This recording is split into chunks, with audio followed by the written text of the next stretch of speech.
Hi guys, it's Madison. Thanks for joining me in this faithful home. This is not the next video I would anticipate filming, but here we are. This is part 2 of my miscarriage journey, and if you haven't seen part 1, I encourage you to go watch that as well. It can be after this video, it doesn't matter, but it highlights from when I very first found out that we were pregnant with our second baby to the day I was confirmed to have had a miscarriage. And I wanted to share those raw and real moments because it's important. Because it's important to celebrate the joy of finding out you're pregnant and also mourn the loss of the baby. And 1 in 4 women struggle with miscarriage, but I feel like we don't talk about it enough. We don't talk about it enough in society. It's very taboo, and a lot of the times it's hush hush. And I think that's a shame because going through such a tragic loss alone shouldn't happen. Like, you are not meant to do things alone. You are meant to be surrounded by other people for support and encouragement and prayer. And it really isn't talked about as much. I personally didn't know what it was like to go through a miscarriage before this one because this was my first miscarriage. And I didn't know, like, half the friends that I have had gone through it, which is sad because we are there to support each other. And anyways, I think it's really important to validate all of your emotions and feelings. So if you are struggling with a miscarriage and you're walking through that right now, my heart goes out to you. I'm praying for you, and it's probably why you're watching this video. And I want you to know that those happy moments of finding out can still be happy moments in your heart. I still am very happy that I got to surprise David with that pregnancy announcement. And I hold those memories near and dear in my heart, and also here on YouTube because I make videos like this. And I just want you to know, if you're struggling with that it's okay. Your feelings are valid wherever they are at, and it will come in ebbs and flows, like it has for me, and I'll get into that as I go further. But I also wanted to sit down and kind of talk you through this miscarriage, because like I said, it's important to talk about it. Literally, the second we left the hospital for the first of the appointments, which I'll get into, David told me to keep talking and keep documenting it because it's a process, and it's a process that you shouldn't go through alone. So if you are going through it alone, reach out to me either in the comments, or if you don't feel comfortable doing that, DM me over on Instagram at This Faithful Home, and let's talk because I want to be an encouragement for you. So as I'm filming this video, it is Sunday, February 26th, 2023. I don't know when the video is going to go live because we do have a couple family members that we have not told the news yet, good or bad, and that's for personal reasons why we haven't told them. But once we tell them, it'll kind of feel official to me that I can talk about it publicly. So like I said, I don't know when that's going to go live yet, but as I'm sitting here, it's the 26th of February. I found out that we were pregnant with baby number 2 on February 3rd. It was a very exciting moment for me. It was a surprise, but wasn't a surprise. I had some negative tests before then, and then I get this positive, and I'm holding Lorelai, my daughter, who as of right now is almost 11 months old. And it was such a joyous moment, and I was so excited because I get to tell David that we're going to have another baby. And we've been trying for maybe 3 or 4 months at this point whenever my cycle came back postpartum. And we know we want to have more kids, and we want them to be close together. And so I was so ecstatic to find out that we were pregnant. Got to tell David that same day, and then we told some friends and family throughout the whole next week. I'm looking down at my calendar as kind of a reference point. But the next Friday, so the February 3rd, I would have been 5 weeks along because I do track my cycle, and I track ovulation, and I track when we have sex. And so I knew pretty good idea of when we conceived. So I would have been 5 weeks along when I found out. So the following Friday, I was 6.5 weeks is when everything kind of started to happen. So it was a really normal Friday. I was at home. I ended up not meeting with a lady that I normally get coffee with because she wasn't feeling well. And it was fine because it was nice. I needed a restful morning. Lorelai and I were sitting there eating breakfast. David even had texted me and asked how we were doing. And I said, we're having a great morning. Like, I'm just relaxing and drinking my tea. And it was great. I even filmed that first 6-week update for what was going to be my first trimester vlog, and that's in the first part of this video. I filmed that, and I had said in there that I really haven't had any symptoms yet. I've been a little bit nauseous, but not really, and like I get nauseous sometimes in general, so it wasn't like anything out of the ordinary, and I felt really great. So then, like 30 minutes after that, I went to the bathroom and I was bleeding. And to say my heart sank into my stomach would be an understatement because I was not expecting that. I was, 6.5 weeks pregnant, and it was too late to be implantation bleeding because that would have happened like weeks ago. And I never bled with Lorelai's pregnancy, so it freaked the crap out of me. And I immediately called David, and I knew that he was in a meeting, but I didn't care. And of course he didn't answer. And so I text him like very nonchalant, like, I'm kind of freaking out because I'm bleeding right now. And he instantly stepped out of the room and called me back. And I began crying on the phone to him and explained like what was going on. And I was so nervous that we were losing this baby, and I could not control my emotions. I was like wailing. And at this point, Lorelai had gone down for a nap. So thankfully, it was just me and my emotions, and I didn't have to divert to taking care of her. And so he told me to call the midwives and talk to them because this could be normal. So I get off the phone with him and I call my midwives, and one of them answered, and we were talking, and she said, a little bit of bleeding is okay. It can be normal. Put a pad on, and if you are soaking through the pad in less than an hour or two, or if you get cramps or backaches, then call us back and we will go from there. So I go grab a pad and I put it on. Thankfully, I had like disposable pads in my postpartum kit that was in storage, so I could use those because I don't use disposable pads.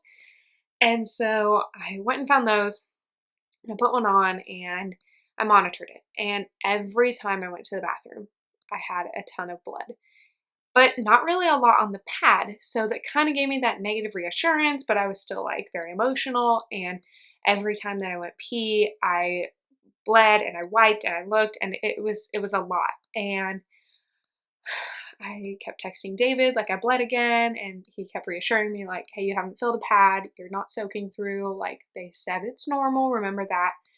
And all of that Friday was just such a whirlwind of emotion. I text our ladies' Bible study and said what was going on and that I wanted them to be praying for me. I hadn't even told a lot of people yet because we had only known for a week. And so I text the people that did know, and then I text the ladies that didn't even know yet. And I said, not how I wanted to tell you, but I'm pregnant, and also I'm bleeding. Please pray for me. And David did the same. He texted a bunch of people. He texted our pastor. And so we just had this community of people around me praying. And by the end of the night, I was still bleeding a lot. I had some cramping that I kind of just put in the back of my mind, like, no, I'm not, this isn't happening, kind of in denial. And David had me call one of his coworkers because she had experienced some bleeding in both of her pregnancies, and she is currently pregnant and healthy, viable, happy pregnancy. And then also she has like a 1.5-year-old. And so I called her and I talked to her on the phone, and she was talking about how she had like subchorionic hemorrhaging, and that was normal, and she even freaked out. She had the same things as me. And so by the end of Friday night, I was very calm. I was like, okay, this is what it is. I've got this hemorrhage and I'm fine, and I'm just gonna, it'll be okay. And all the while I'm, face on the floor praying to the Lord to keep this baby, and that also that his will be done, and that I needed to trust in him in one hand, and I don't want to lose this baby in the other. And it was just a lot of emotions. And so I ended up resting for the next several days because that coworker said that she was put on pelvic rest. And so I did that for a week. I made sure that I was resting. And the Friday that I did bleed, I called the hospital where we had an ultrasound appointment booked because I wanted to see if they would move me up any, because my midwives don't do ultrasounds for like part of their thing. They have us go like to the hospital to get them done. And so I had an appointment already scheduled for 10 weeks along, and I called them and I said, I'm bleeding. I don't know what's going on, blah, blah, blah. Can you get me any earlier? And they kind of hesitated at first because like, really you can't see much as early on, and they don't like to do it that early, but considering the circumstances, they said, okay, come in a week. So that would have been February 10th. I would have been over 7 weeks along at this point. And so for that whole week, I was resting. I made it to the 7 weeks. I was still bleeding at 7 weeks. And so February 10th comes along and we've got this appointment, and I am nervous, but I'm excited. And watching back the clips, you can see that David is very cautious in those videos, and I am very much in denial. I think everything's going to be okay, and I'm going to see my baby, and it's going to be great. And we get to the appointment, and I forget what it's like to be in a hospital or a doctor's office because I have midwives that I used. And so the wait was awful. It was so busy. There were so many people in the lobby, and it took 2 hours for us to get to our ultrasound appointment. And we had Lorelai with us, and she wasn't happy, and we tried to keep her in her car seat, and then she wanted to be with me, and she wanted to like move around, but we were in the lobby, so I wasn't gonna have that. And it was stressful. I was tapping my feet in eager and dreadful anticipation because it was just taking so long. So we finally get to go back, and we make it into the room, and the ultrasound tech comes in, and she said, okay, you are like 7.5 weeks, so we have to do a transvaginal ultrasound. We can't do it over the belly because you are so early, but that's okay. So dress down into this gown, and I'll be back in a minute.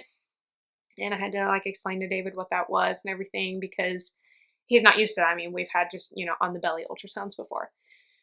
And so I'm sitting down on the bed, and she comes back in, and she's a sweet lady, and she starts doing her exam, and the screen is like broadcast on the wall. And then she has like her computer station here.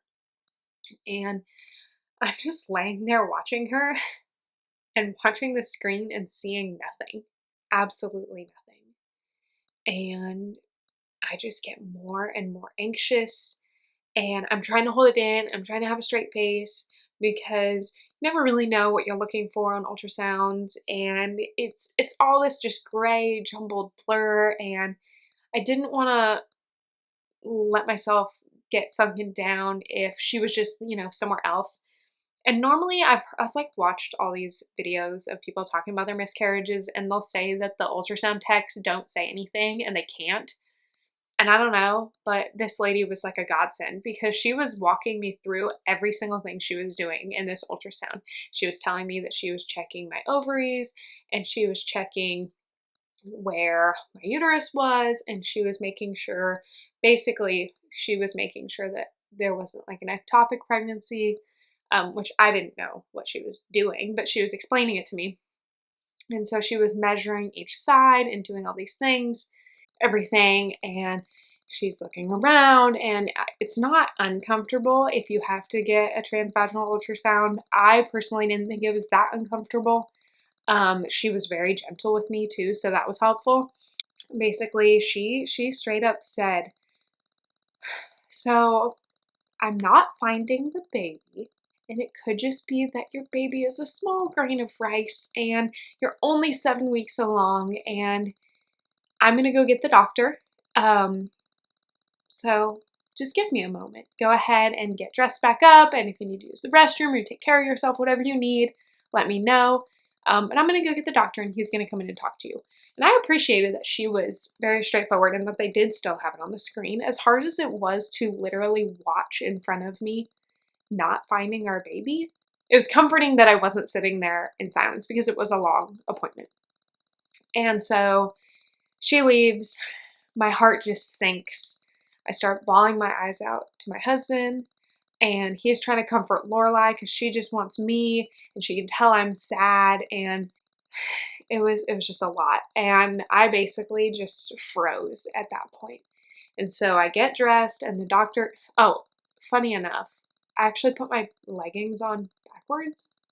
I was that just distraught and out of it that I put my leggings on backwards. So anyways, the doctor comes in and he's trying to have a conversation with me, and it was like nobody was in the room. Not like nobody. I was staring at the electrical outlet that was on the wall underneath the ultrasound machine that had a little piece of tape written EC-13, whatever that means. I hyper focused on that one sticker the entire time the doctor was in the room. And he was very upbeat and positive, and it was really sweet. And he said, you know, your baby just might be really small, and it is really early. We're going to go ahead and take some labs because looking at your chart, you are very healthy. He even had my chart pulled up from my last pregnancy because we did ultrasounds there as well. So he had some records documented from that pregnancy that we had sent over to the midwives. And so he was reading through that and then just my current status. And he was like, you know, your baby just might be really small. Let's go get some lab work done. And then we'll do the lab work again on Monday. And then we'll go from there. And so he was very optimistic, and I was just in this blur, and I couldn't even look up from the ground, and everything was so foggy around me. And it's like I can remember it clear as day, and also I remember nothing because I was trying to just tune out everybody around me because I didn't want to hear anything. And so he has me get all my things, and I walk in front of him, and I'm just walking like a zombie at this point. And then all I hear is him say, make a left at this hallway, make a right at this hallway, go down here, take a seat here. So I sit down in the, I don't know, the chair where you get your blood drawn. And he's talking to the lab tech, and I'm zoned off at something else. And she's trying to ask me something, and I'm like, how are you doing? I was like, don't talk to me right now. Like, I don't want to talk to anybody. Leave me alone. I want to go home.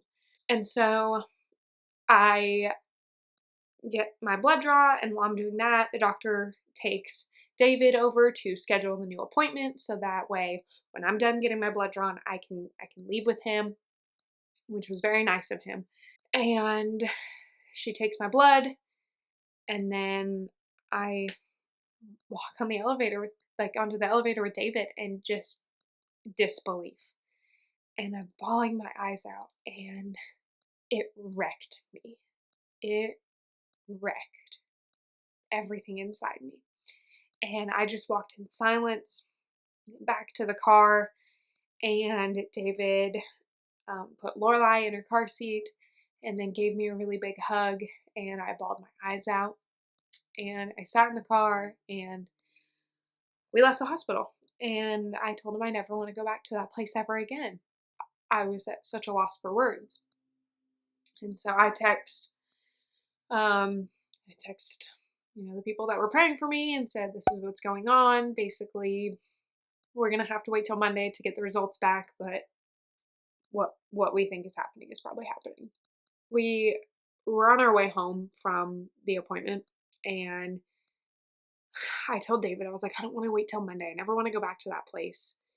I might as well just take a pregnancy test. And if it says not pregnant, then I'll know for sure. And so he ended up stopping at the store and buying me a pregnancy test. And we went home. We took the test, and I didn't want to look at it for a while. But we sat together on our bed with Lorelai, and I looked at it first, and it said not pregnant. And I started bawling my eyes out. And David held me, and we wept together.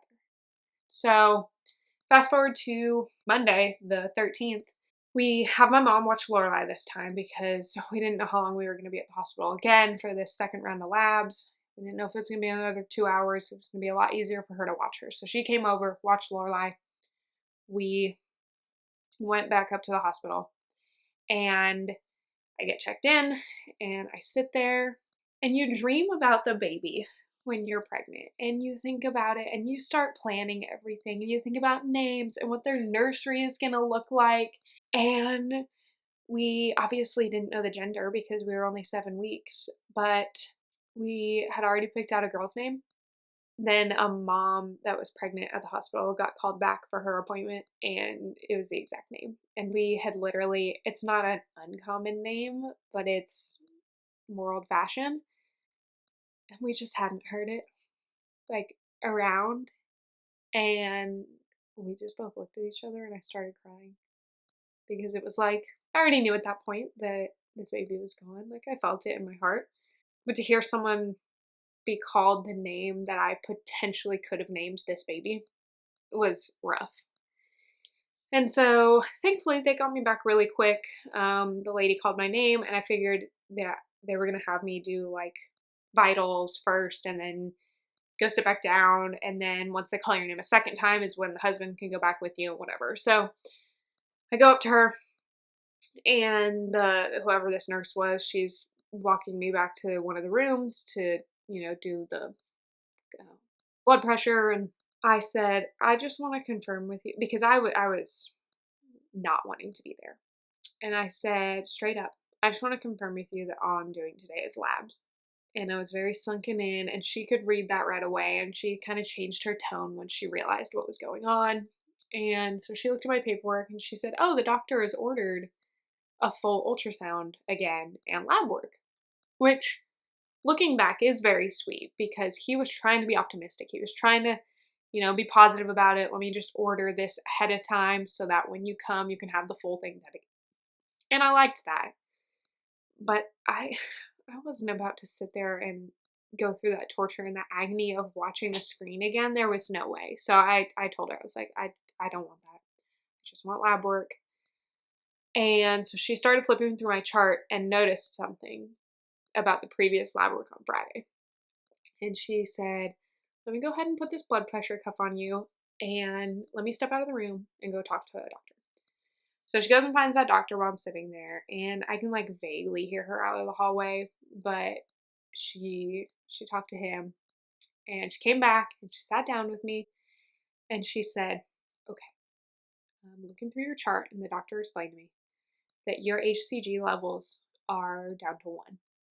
Or not down, because they didn't have any frame of reference, but they were at a 1, which basically means everything is passed.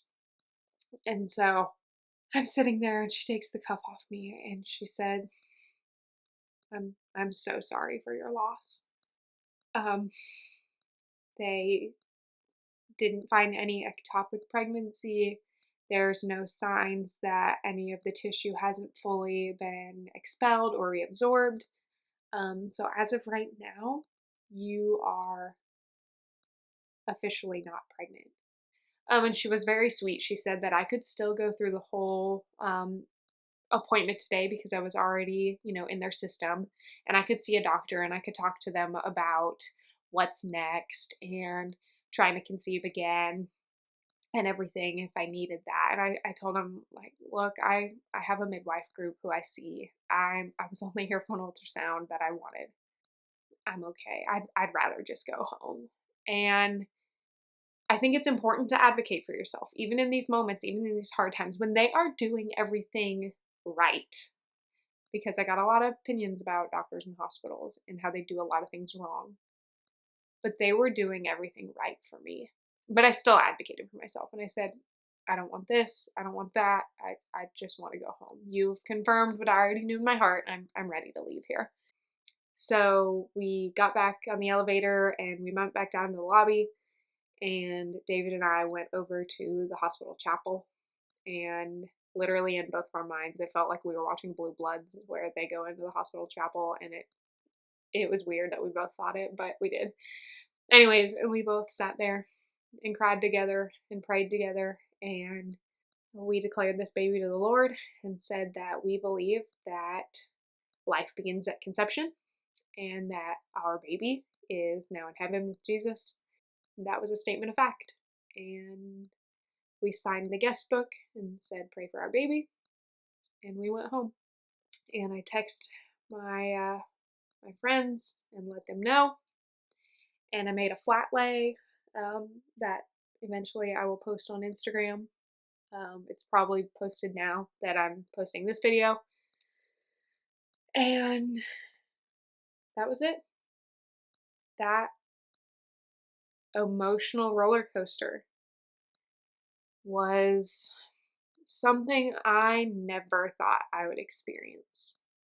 I knew that there was a 1 in 4 chance that I could have a miscarriage, but I didn't for a second think that it would ever happen to me until I started bleeding and until it happened to me. And I want to be a light and a testimony to other women who are experiencing miscarriage and loss, because your babies were babies inside you. They were real, they were human, and to lose that is so incomprehensible until you've gone through it. And I don't want to be quiet about this. I don't want to be silent. I am on YouTube and I have this platform, and God has given me this voice to be able to speak to people. And if I can speak to women who are going through this and struggling through this and tell them that you are not alone and your feelings are valid, then I was meant to go through this miscarriage to be a testimony to other women. And I know that. And that doesn't make it easier.